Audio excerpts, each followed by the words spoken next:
আমি যে কাম নিশিকিলোঁ তাৰ মেইন কালটো হ'ল আমাৰ সংগঠন।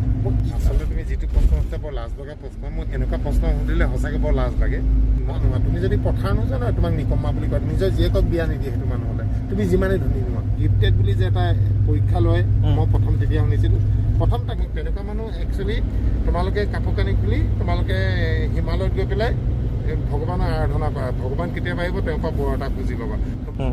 তুমি চাকৰি নাপালা বুলি তুমি বিফল কেতিয়াও নহয়। তোমাৰ মাৰ্কশ্বিটত কম মাৰ্কছ আহিলে বুলি তুমি গাধা কেতিয়াও মানে কোনো যদি এনেকুৱা হয় ঘপককৈ যদি মানে আপোনাৰ ধৰি লওক কোনো প্লেনিং নাছিলে, ফিউচাৰ আগতীয়াকৈ কোনো প্লেনিং নাই, ঘপককৈ ফোন এটা আহিলে বোলে তুমি ইমাৰ্জেঞ্চি গুৱাহাটীলৈ যাব লাগে, 1 ঘণ্টাৰ ভিতৰত তুমি ওলাব কাৰণ 1 ঘণ্টাৰ ভিতৰত মানে ঘপককৈ প্লেনিং কৰিবলৈ কাৰণে দিগদাৰ হৈ যায়। মইতো ডিব্ৰুগড়ৰ পৰা গুৱাহাটী যাম। তো এতিয়া কথাটো হ'ল কি মানে মোক ফোন তেনেকৈ মানে ফোন এটা যদি আহে 1 ঘণ্টাৰ ভিতৰত ৰেডি হ'বলগীয়া হয়, আৰু তাৰপিছত যদি আপুনি আহি পেলাই বাছৰ টিকেট চিকেট নথকা ডাইৰেক্ট আপুনি এইখনত বাছত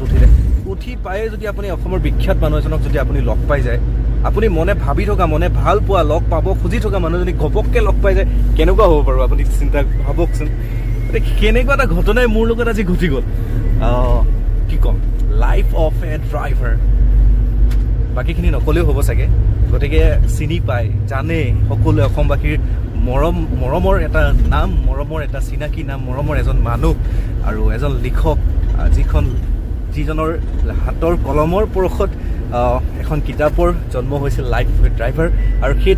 লাইফ অফ এ ড্ৰাইভাৰ কিতাপখন, সীমত যাৰ হেৰাল সীমা কিতাপখনৰ পিছতেই এখন বহুত জনপ্ৰিয় আৰু বহুত ভাল এখন কিতাপ, আৰু যিখন কিতাপৰ কি ক'ম, মই বহুত প্ৰিয় পাঠক হয়, তেখেতৰ মানে অনুৰাগী বুলি ক'ব লাগিব। গতিকে তেখেতৰ লগত এতিয়া গৈ আছোঁ গুৱাহাটীলৈ, ঘপককৈ লগ পাই গ'লোঁ আৰু ভিতৰলৈ সোমাই আহিলোঁ। তাৰপিছত কিন্তু মই মানে ৰ'ব নোৱাৰিলোঁ, আকৌ ওলাই গ'লোঁ। ওলাই গৈ পেলাই আপুনি ৰূপম দা হয়নে? তো হয় মানে মই চখ, মানে মোৰ মানে কি ভগৱানে মিলাই দিয়া নিচিনা লাগিলে। গতিকে তেখেতক লগ পোৱাৰ পিছত জানো কথা নপতাকৈ থাকিব পাৰি? তেখেতক লগ পোৱাৰ পিছত দুটামান মনে বিচৰা কেইটামান প্ৰশ্ন সুধিবলৈ জানো মন নাযাব? গতিকে তেখেতৰ লগত কথা পাতিম, তেখেতৰ মনোভাৱ, তেখেতক বহুতখিনি দেখি মানে আপোনাক দেখুৱাম, এই জাৰ্ণিটোৰ সৈতে গৈ যাম আৰু একেলগে বহি কথা পাতিম। এতিয়া কথাখিনি চাওঁচোন, একো প্লেনিং নাই, একো নাই, ঘপককৈ কোনো ধৰণৰ আনঅফিচিয়েল বাৰ্তালাপ নিচিনা হ'ব এইটো এটা। গতিকে যি আহে মনত সেইখিনি প্ৰশ্ন সুধিম, আৰু সেই প্ৰশ্নখিনিৰ উত্তৰ চাগে তেওঁৰ পৰা কেনেকুৱা ধৰণৰ কি হ'ব মানে হ'ব। ব'লক এতিয়া তেখেতক চিনাকি কৰোঁ আৰু তাৰপিছত আমি আৰম্ভ কৰোঁ। তো এতিয়া মানে সেই ভাল লগা মুহূৰ্তকণ এতিয়া সমাগত। এতিয়া আমাৰ মাজত ৰূপম দা, এয়া হৈছে মানে কি ক'ম আৰু, নামেই পৰিচয় আৰু কৰ্মই পৰিচয়। গতিকে ৰূপম দা বহুত মানে কি ক'ম, আজি ভগৱানে মিলাই দিছে আপোনাক, গম পাইছেনে? আৰু প্ৰথমতে মই আপোনাক যিহেতু আচলতে মোৰ ডিজিটেল ডায়েৰী হয় এখন, যাতে মোৰ জীৱনটো মই এদিন বুঢ়া হ'লে মই চাব পাৰোঁ। তাৰমানে মই আচলতে কি, মোৰ ভাল লগা মুহূৰ্তবিলাক জীৱনৰ যেতিয়া স্পেচিয়েল এটা, আজি মোৰ এটা স্পেচিয়েল ডে, সেইটো কাৰণেই, কাৰণ মই আপোনাক মনে প্ৰাণে ভাবি আছিলোঁ মই কেতিয়া লগ পাম। তো ফাইনেলটো আজি লগ পাই গ'লোঁ। গতিকে মোৰ কাৰণে এটা মানে ইনচিডেণ্ট চব হয় মানে মোৰ কাৰণে আজি দিনটো। তো এতিয়া কিছুমান মনত মোৰ প্ৰশ্ন মানে আগতে মই ভাবি আছিলোঁ, যেতিয়া আপোনাক লগ পাম তেতিয়া হয়তো মানে কি, এতিয়াতো মোৰ মনলৈ অহা নাই, কিন্তু আগতে বহুত যেতিয়া কিতাপখন পঢ়িছিলোঁ তেতিয়া বহুত প্ৰশ্ন মনলৈ আহিছিলে মানে। তো এতিয়া কি সুধোঁ বাৰু, ময়ো নিজৰ ৰাইজ মই গম পোৱা নাই, মানে কোনো ধৰণৰ আনপ্ৰিপেৰেশ্যন, আনঅফিচিয়েল এটা বাৰ্তালাপ হ'ব। আমি জাৰ্ণি কৰি আছোঁ এতিয়া মাজনিশা, এনেকৈ স্লিপাৰত বহি আছোঁ। মানে মই একচুৱেলি তিনিচুকীয়াৰ পৰা চলাই আহিলোঁ, আহি ডিব্ৰুগড় ফটকৈ বাইক এখনত আহিলে, আহি কৈছে গুৱাহাটী যাব পাৰিম নেকি? মই ষ্টেৰিঙত আছোঁ, তেওঁ মোক দেখা নাছিলে। তো আহক বুলি ক'লোঁ, আহি মোক দেখি তেওঁ সোমাই গ'ল, আকৌ ওলাই আহি কৈছে ৰূপম দা আপোনাক লগ পাই আমুক তামুক এইখন আৰু বকিলে, কি ক'লে আৰু এতিয়া আমি দুটা স্লিপাৰত বহি আছোঁ। মানে হ'ব আৰু প্ৰশ্ন উত্তৰ দিম। তাকে কি সুধোঁ ৰাইজ মানে ক'ব পৰা নাই। আচলতে আপোনাৰ ভিডিঅ'বিলাকত মই চাইছোঁ, যিবোৰ বাৰ্তালাপ নিচিনা হয় বা ইণ্টাৰভিউজবিলাকত আপোনাৰ জীৱনশৈলী, আপুনি আপোনাৰ পাৰ্চনেল কথা বহুত আলোচনা হৈছে। গতিকে মই নাভাবোঁ মানে, ধৰি লওক এতিয়া আমি অলপ প্ৰথমতে যদি কওঁ যে লাইফ অফ এ ড্ৰাইভাৰ কিতাপখন লিখাৰ প্ৰয়োজন বোধটো কিয় কৰিলে মানে? আচ্ছা, এই কথাটো মই কৈছোঁ কেইবাবাৰো। হয়, তো একচুৱেলি কি হ'ল, যি সময়ত মই একদম এইটো অসমৰ ৰাইজে জানে এটা সময়ত মই একদম জিৰ' হৈ গৈছিলোঁ মোৰ নিজৰ একো নাইকিয়া হৈ গৈছিলে মোৰ বিজনেছ নাইকিয়া হৈ গৈছিলে মোৰ নাইট চুপাৰ নাইকিয়া হৈ গৈছিলে মই গাড়ী চলোৱা নাছিলোঁ একদম অকলশৰীয়া হৈ গৈছিলোঁ ফুল ডিপ্ৰেশ্যনত মই আছিলোঁ তো সেই সময়ত মই একদম ঘৰৰ ভিতৰত সোমাই গ'লোঁ একেবাৰে আচ্ছা তো মই না দোকান যাওঁ না মই কাৰোবাৰ ৰিলেটিভছৰ বিয়াত যাওঁ বা জন্মদিনত যাওঁ বা মোৰ লগৰ ল'ৰাক মই লগ কৰোঁ মই একদম একো নাইকিয়া হৈ গ'লোঁ মই একদম জিৰ' হৈ গ'লোঁ মই একদম অকলশৰীয়া হৈ গ'লোঁ ঘৰৰ অকল ৰুমৰ ভিতৰত সোমাই থাকোঁ আচ্ছা তো সেই সময়ত মই এইটো চবেই জানে যোৰহাট এগ্ৰিকালচাৰ ইউনিভাৰ্চিটি এগৰাকী ছোৱালী এক্সিডেণ্ট হৈ ঢুকাইছিলে তাই ডিব্ৰুগড়ৰ হয় তাইক দেউতাকে উঠাইছিলে পাছত ৰাজমেত এক্সিডেণ্ট হৈ ছোৱালীজন ঢুকাল ঠিক সেইটো খুব দুখৰ কথা এজনী খুব চোকা ছোৱালী আছিলে তাই তাৰপিছত সেই কেছটো লৈ পেলাই ফেচবুক হওক টিভি হওক বা বাকী যিকোনো ছ'চিয়েল মিডিয়া হওক চব ড্ৰাইভাৰবোৰক লৈ পেলাই খুব বেয়া বেয়া আলোচনা হ'ল ড্ৰাইভাৰ মদাহী ড্ৰাইভাৰ কোনো জাত নাই আমুক অগং বগং বহুত ড্ৰাইভাৰৰ কথা হ'ল তেতিয়া মই ইমানেই সময় আছিলে মোৰ হাতত মই প্ৰতিটো নিউজ চাইছিলোঁ কাৰণ চাওক যেতিয়া মানুহৰ ওচৰত কাম নাথাকে মানুহৰ ওচৰত সময়ো বহুত থাকে আৰু সেই সময়ত মানুহে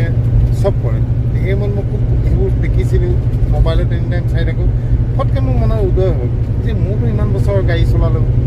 ময়ো এনেকুৱা নেকি যদি মই এনেকুৱা নহয় মোৰ নিচিনা বহুত ড্ৰাইভাৰ আছে যিসকল তেনেকুৱা নহয় যিজন ড্ৰাইভাৰে এক্সিডেণ্ট কৰি সেই ছোৱালীজনী মাৰিলে আমিতো তেনেকুৱা কোনোদিন কৰা নাই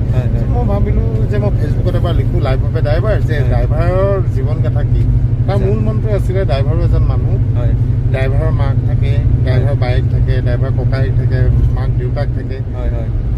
ড্ৰাইভাৰে কুকুৰ ভাল পাব পাৰে ড্ৰাইভাৰে কাৰোবাক প্ৰেম কৰিব পাৰে ড্ৰাইভাৰ যে এজন সাধাৰণ মানুহ সেইটো মই মানুহক দেখুৱাব বিচাৰিছিলোঁ ড্ৰাইভাৰৰ খালি কামটো হয় আমি ৰাতি গাইছোঁ তো আমি যন্ত্ৰ নহয় সেই কথাটো মই মানুহক বুজাব বিচাৰিছিলোঁ যে প্ৰতিজন ড্ৰাইভাৰে সেইটো নহয় যে মদ খাই গাড়ী চলাই এক্সিডেণ্ট কৰে আজি সুদীৰ্ঘ 22 বছৰ ধৰি মই গাড়ী চলাই আছোঁ আমাৰ গাড়ীত আজিলৈকে এনেকৈ দাগীডাল লগা নাই এইটো মই অহংকাৰ কৰা নাই আমি এলাৰ্ট হৈ চালোঁ আমি ভয় কৰিছিলোঁ ৰাস্তাত যে মোক কোনোবাই মাৰি দিব নেকি ক'ৰবাত মোৰ লাগি যাব নেকি এনি টাইম ভয় এটা বুকুৰ ভিতৰত থাকে আৰু মোৰ যদি কিবা এটা হৈ যায় মোৰ ফেমিলিটো কি হ'ব এইবোৰ চিন্তা লৈ পেলাই আমি চলি আজিলৈকে চলাই আছোঁ ত' মই মানুহক এই কথাখিনি বুজাব খুজিছোঁ লাইফভাৱে ড্ৰাইভাৰ কেবিনৰ ইপাৰে এইটো পাৰেতো আমি আছোঁ ইপাৰে কি চলি আছে এতিয়া আমি শ্লিপাৰত বহি আছোঁ তলত চব মানুহ শুই আছে গাড়ী এখন চলি আছে গুৱাহাটীৰ ফালে গৈ আছে তো কোনোবা এজনে নিশ্চয় চলাই আছে তেওঁ দুটা চকু মেল খাই আছে তেওঁৰ লগত এটা হেণ্ডিমেন আছে তাৰ দুটা চকু মেল খাই আছে তেওঁলোক মানুহ নহয় জানো তেওঁলোকে আমি শুই থাকোঁতে কম্বল লৈ এই ঠাণ্ডা দিনত তেওঁলোকে কেনেকৈ গাড়ী চলাই আছে এই কথাবোৰ মই যিখিনি মানুহ কমন মানুহ তেওঁলোকক বুজাব বিচাৰিছোঁ ফেচবুকত মই এনেই পষ্ট দিছিলোঁ আৰু ইমানেই মানুহে আচৰিত ধৰণে মানে মোক সঁহাৰি দিলে মই 1.5 বছৰ ধৰি ডেইলি লিখিলোঁ ডেইলি পষ্ট কৰিলোঁ ডেইলি পষ্ট কৰিলোঁ মানুহ পাগল মানে দুবাৰ মই শেষ কৰিলোঁ মানুহৰ উৎপাতত আকৌ মই ৰিষ্টাৰ্ট কৰিলোঁ আকৌ নতুন কাহিনী বনাই লিখিলোঁ ঠিক মোৰ শেষ হৈ গ'ল গোটেই ফেচবুকত তেতিয়া যেতিয়া লাইফভাৱে ড্ৰাইভাৰখন লাষ্ট পাৰ্টৰ ফালে গৈছিলে মোৰ টোটেল 152 নে 155টা এপিছ'ড হৈছিলে টোটেল তো লাষ্টত যেতিয়া শেষ হৈ গ'ল ইমানেই হৈ হাল্লা হ'ল যে কিতাপ লাগে এখন কিতাপ হ'ব লাগে আৰু মই কোনদিন ভবা নাই যে এখন কিতাপ বা ৰূপম দত্তৰ নামটো লিখা থাকিব ৰাইটাৰ মই সপোনো গৈছোঁ কাৰণ কিতাপ মই খুব পঢ়োঁ তেনেকৈ মই কোনদিন কল্পনা কৰা নাই যে এখন মই লিখিম কিতাপ আৰু তাত ৰাইটাৰৰ নাম হ'ল নে মোৰ নাম থাকিব সাধাৰণ মানুহ এটাৰ কাৰণে সেইটো বহুত ডাঙৰ কথা তাকে অনিল বৰুৱা আহিলে মোৰ পৰা গোটেই মোবাইলৰ পৰা লৈ উইদিন 20 days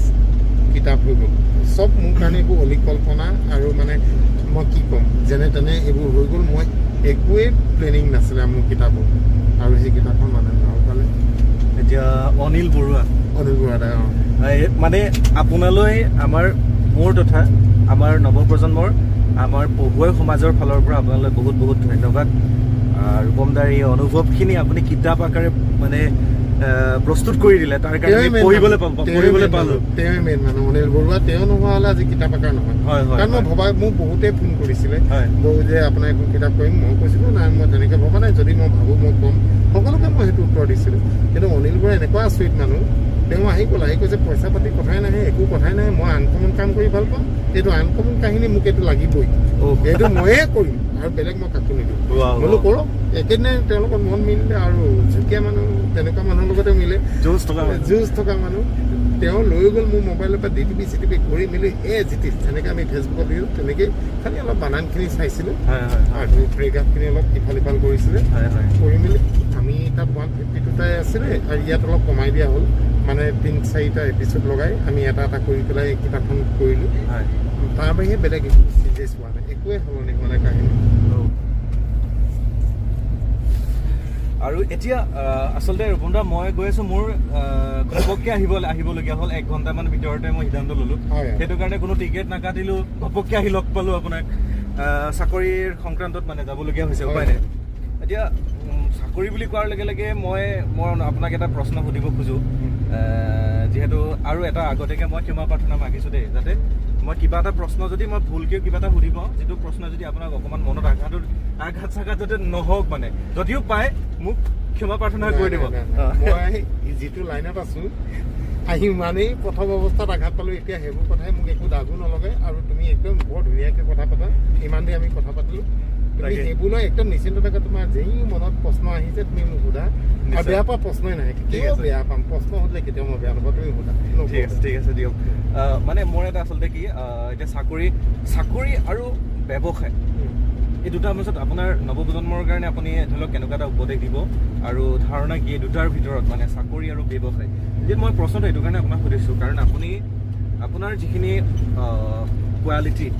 যিখিনি আপোনাৰ মই বৰ্তমানলৈকে ইণ্টাৰভিউজবিলাক চাইছোঁ আৰু যিমানখিনি মই গম পাইছোঁ আপুনি চাকৰি কৰিব পাৰিলে হয় কিন্তু আপুনি এনেকুৱা এটা প্ৰফেশ্যনত আছে ডেট মিনছ ব্যৱসায় হয়নে গতিকে কওকচোন মই ধাৰণাটো জানিব খুজিছোঁ এইটো কাৰণ নৱপ্ৰজন্মৰ মই ইভেন মানে কনফিউজনত আছোঁ বৰ্তমান মই কনফিউজনত আছোঁ মানে মোৰ নিচিনা আৰু হাজাৰজন কনফিউজন সেইটো কাৰণে মই সুধিব খুজিছোঁ আচলতে